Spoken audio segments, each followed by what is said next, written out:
Am I the a-hole? I am dying and want to have a catch-up with my first love. Original story.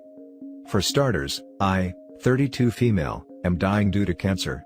It was diagnosed pretty late after 2 weeks of severe stomach pain and throwing up after every meal. At the stage I am in, doctors have suggested palliative care rather than any treatments, which I am sad about.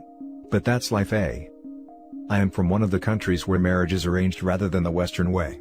I was in love with someone, when I was 18 to 19 years old. Though he was from the same community as I am, my parents did not agree to it due to his economic background, which was few steps below us. My parents fixed my marriage with my husband, B, and we are married for 12 years now. We don't have kids. B doesn't know about A as my ex-BF, but knows A, as he is quite well known in our small city. He never asked me about my previous love affairs, since that's very taboo in my culture, and I lied by mission. A remains single and is now a professor in our local university. He has gained quite a name by mentoring young people and directing them in the right study/career path. Now I have done everything I need to do, my legal and financial stuff is sorted, and I have spoken to my husband on what I need him to do, get married again. Don't think that as a betrayal to my memory, don't ask if my parents are okay about it, etc. Now with people walking on eggshells around me, I have been thinking a lot about A and I really want to spend some time with him, a couple of hours, and have a meal and walk down the memory lane, if he is willing of course. I don't know, I feel like do what you like. On the other hand, I feel it's selfish. My husband worships the ground I walk on and I love him. But A is like that childhood crush on your favorite actor or sportsman, or first love in high school which would be stored in a tiny corner of your heart and brings a wistful smile. I am just conflicted if I would be the a-hole if I tell my husband about A and this wish of mine. Note, my intention is just to have a chat and a meal, just him. I have had 2 palliative surgeries and have 2 bags in my lower tummy. So, nothing physical or like an affair, and it would be in my home. Now for the top comments before we read the update. No a-holes here. I don't know if it's a good idea to tell your husband exactly what your relationship with A was, however. I would just tell him you want to spend time with your friends before you leave, A being one of them. You were friends years ago, even if that included a crush. No a-holes here, as long as the intention is catching up with an old friend, not a quick affair before you pass. Oh no! Let me edit my post. Thank you for your judgment. I can't go outside. I have some bags attached to my body. No a-holes here. I can't in good faith call you an a-hole for wanting this, but I do think it would be a mistake to contact him. While it could go well and be a pleasant afternoon, it's far more likely that it will either be incredibly awkward, or incredibly painful for both of you. People love the idea of this sort of thing, and in movies and TV shows it usually goes well. Reality, unfortunately, is often far different. I also think it will create a lot of tension and issues amongst the living, which is a selfish thing to do, dying or not. I'm sorry you have to deal with this, OP, may your spirit find rest in whatever lies beyond. Thank you. I am very scared thinking about what will happen, afterwards. But I understand where you are coming from. Appreciate your views. What will happen afterwards is up to you and your beliefs. It's your decision. Our culture does believe in soul never dies philosophy and approach death philosophically, but I still don't know and am scared of the unknown. Though doctors say I would be knocked off with painkillers probably. And now for the update. Hi, this is S's husband and she passed away after 5 weeks of posting this. I just looked into this account/phone before 2 days. She never told me about A herself. But we live in a small town, and everyone knows about everyone's business including rumors. So, I kind of knew about this vaguely. A did come to see her as a courtesy once her illness became known to people in our place. She was a very nice human being, a dutiful wife and daughter, and I really miss her. She was also my best friend and confidant. She was a genuinely nice and kind person and she deteriorated quite quickly post her diagnosis. I just saw this account in her phone and am planning to have a chat with A to see if he would be willing to organize a scholarship, paid by me with her inheritance, in her memory to sponsor the higher education of few kids every year and making them self-sufficient. This is something she wanted to do. I am still not sure if I should tell A that I know their history. But that's a different discussion for a different day. I wish she had been one of those miraculous recoveries where doctors aren't even sure how something happened. She was a very warm and loving person and thanks to everyone who had messaged her asking for updates, checking on her. Thanks again. Now for the top comments. Thank you for updating us. I am very sorry about your loss. We only got her for a couple paragraphs and could sense her warmth and kindness through her words. I am glad you got to live in that sunlight with her. What a gorgeous sentiment. I couldn't agree more. In such a short post, I feel like we saw a great deal of her spirit and the kind of person she was. You're reacting wonderfully to the news of her past relationship. I think it would have made her very happy to know you were so supportive of something she seemed nervous about. I'm sorry for your loss. I agree. It seems obvious that you are just as kind as she made you sound in her first post. I'm sorry for your loss, and I think it's amazing of you to see her good intentions, and to honor her with a scholarship. I wish you all the best for the future. I mean, she definitely was in no wrong, as it was simply to catch up and see where people in her life are before she passed, as every person would want to see every person they've been close to, that were amicable one last time, as even if it's not romantic, that person still played a part in her life, and having a closure is the least anyone should get, to know that people you were once close to are doing well. This is a beautiful update. Thank you so much for posting. I am incredibly sorry for your loss. It sounds like you and your wife had a great deal of love and respect for one another. I think creating a scholarship in her honor is a beautiful way to pay tribute to her. Now for the next story. Am I the a-hole for telling my wife I wish she would take care of herself like her friends do? 6 years ago, I met my now wife and we hit it off. We had all the same interests, same views, same goals in life. The only issue we had was how we felt about each other's appearance. I don't need a woman who hides herself with makeup, in fact I oppose that, but I do like my woman to have her hair managed and does dress up a little when we go on dates. Now my then girlfriend wasn't like that. She had a masculine sense of fashion and let her frizzy hair wayward. After our talk we set some ground rules. We weren't going to change our appearances for one another, but there were factors we take into consideration. She liked a well-trimmed beard and certain length haircut, so I made sure to maintain those things. I asked she put some effort into how she dressed on our date.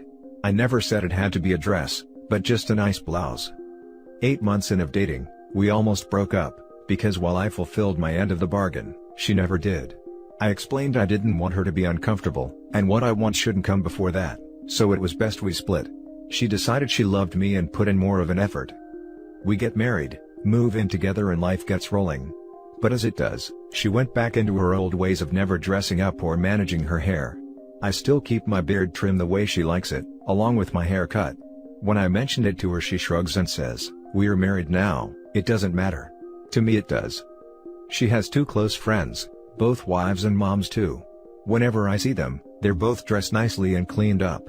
They invite my wife to get her hair trimmed with them or attend a yoga class, but she always say no, she's pretty enough, she doesn't need those things. It frustrates me. Yesterday she was mocking her friend for getting highlights in her hair, saying it was ridiculous and unnatural, and I snapped back, I wish she would take care of herself like her friends do. She left for her parents, both who are blowing up my phone now and trying to get me to bring our son over. Am I the a-hole? Now for the top comments. You're the a-hole. I really don't know what else to say. You allegedly love this woman, but you're willing to throw it all away because she isn't groomed to your standards? What if she got sick and couldn't look the way you wanted anymore? Would you be gone too? For her to say, "We're married so it doesn't matter now," is pretty messed up. She allegedly loves him, but is willing to throw it all away because he wants her to wash her hair and wear a nice top? This knife cuts both ways. I was going to go with everyone sucks here, but honestly? You're the a-hole.